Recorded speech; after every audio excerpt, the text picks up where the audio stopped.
Për të zhvilluar më tej këtë argument kryesor të këtij edicioni, me mua në studio është bashkuar zoti Xhavit Shala, drejtues policie dhe doktor në fushën e sigurisë. Zoti Shala, mirëmbrëma dhe mirë se erdhët në Top Channel. Mirë se u gjeta. Së pari, një pyetje se si kemi mbërritur në këtë situatë, si rekrutoheshin shqiptarët të cilët dërgoheshin në luftën e Sirisë. Paraprakisht them se operacioni i fundit me arrestimet dhe me shpalljen kërkim të personave të përfshirë në këtë aktivitet është përmbyllje me sukses e një pune disa mujore të policisë së shtetit në bashkëpunim me prokurorinë e krimeve të rënda dhe me agjencitë e tjera ligjzbatuese shqiptare. Në fakt, kjo nuk ishte si një rrufë në qiell të hapur, pasi problemet të tilla në Shqipëri ka patur, edhe opinioni në Shqipëri disa herë është informuar për këto probleme, sidomos duke filluar që nga tendencat për xhihad apo tek shkollat fetare, për shkollat fetare ilegale që ekzistojnë në vendin tonë.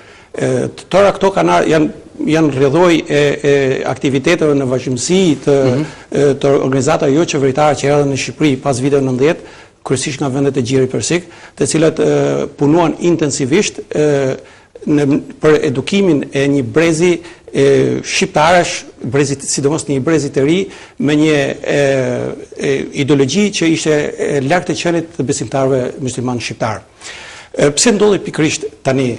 Sepse edhe konflikti në Siri tani ndodhi dhe ky problem nuk është vetëm problem. Lufta ka gati të paktën 2 vjet, më shumë se 2 vjet që Po, dhe ky problem është është një problem në vazhdimsi dhe ky nuk është shqetësim vetëm për Shqipërinë dhe për shqiptarët, jo vetëm për Shqipërinë këtu dhe për shqiptarët në Kosovë dhe Maqedoni dhe për muslimanët në Ballkan, por ky është problem pothuajse edhe për demokracitë e tjera perëndimore, për Anglinë, për Francën, për gjitha.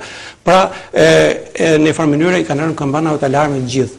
Por në Shqipëri ky problem pikoi apo kulmoi në këtë situatë dhe kjo tregon që agjencitë ligjzbatuese shqiptare kanë qenë të vendosura për zbatimin e ligjit dhe për penalizimin e personave të tillë. A kanë qenë këto grupe për një kohë të gjatë jashtë kontrollit? Unë nuk mund të them që këto grupe kanë qenë për një kohë të gjatë jashtë kontrollit, sepse edhe veprimtaria e tyre në fakt ka patur zigzaket e tyre. Por faktikisht kohë të fundit është intensifikuar veprimtaria investigative e policisë ndaj veprimtarisë në këtë fushë. Dhe kjo ka bërë mundur që të identifikohen këta persona, të punohet intensivisht për të provuar aktivitetin e tyre kriminal dhe derisa erdhin në momentin që këta të penalizohen. Kemi të arrestuar, kemi të tjerë të shpallur në kërkim, a ka persona të tjerë që janë bashkëpunëtor të këtyre të arrestuarve, por dhe atyre të shpallur në kërkim apo celula të tjera, le të themi që mund të infiltrojnë dhe të organizojnë të tjerë të rinë drejt Sirisë? Duke mos dashur për të nxjerrë se dhënat e cilat i përkasin hetimin, unë parimisht them që duhet të ketë, ka dhe duhet të ketë dhe agjencitë ligjzbatuese shqiptare po punojnë intensivisht në këtë fushë. Gjithsesi kjo është një paralajmërim dhe një mesazh për gjithë ata të cilët do të tentojnë të aktivizohen apo të jenë pjesëmarrës në aktivitete të tilla të kundraligjshme. Kemi një detaj nëse mund të themi për skemën e rekrutimit të tyre, nëse nuk është sekret hetimor për ta thënë? Shiko, unë ju thash që një punë të konsiderueshme këtu kanë bërë organizata jo qeveritare, të cilat për hir të vërtetës edhe në vitet më parë, sidomos në vitet 98-99, në atë kohë drejtoheshin nga shtetës tuaj, janë goditur një celule xhihadit islamik egjiptian, atë kohë nëse e mani mend se edhe ju si televizioni keni transmetuar informacionin atë kohë, por ndryshe nga atëherë, ky grup që është një situatë në një terren tjetër. Është një situatë tjetër në terren tjetër dhe për herë të parë, domethënë një grup i tillë me këto përmasa dhe me shtetas komplet shqiptar. Domethënë kjo ndodh për herë të parë në Shqipëri.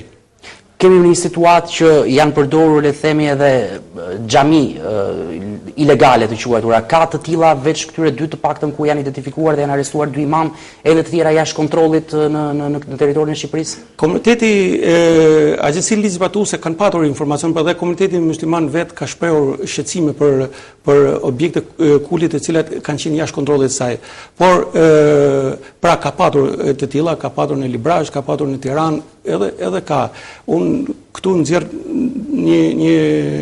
du të jap një mesazh që komunitetet fetare në Shqipëri duhet të tregojnë përgjegjësinë e duhur për të patur plotësisht në kontroll institucionet fetare, sepse ai besimtari i thjesht nuk e dim se i kujt i përket kjo. Ai shkon për të kryer rritin si një musliman apo si një ortodoks apo si një katolik e tjerë në një institucion fetar. Kështu që është përgjegjësi e komuniteteve fetare që të merren dhe të menaxhojnë situata të tilla. Dhe nëse ato nuk janë në gjendje të menaxhojnë situata të tilla, ata duhet të informojnë strukturat shtetërore, sepse ka një marrëveshje midis komunitetit fetar dhe shtetit, dhe në këto marrëveshje është përcaktuar edhe detyrimi që ka shteti për komunitetet fetare në raste të tilla, nëse ata do hasin rezistencë apo do kenë probleme me grupet e veçanta besimtarësh. Gjithsesi është një operacion që do të vazhdojë ende apo jo? Po, besoj po. Ju falenderoj zoti Shala që ishit me mua në studio për këtë bisedë që ndat këto komente.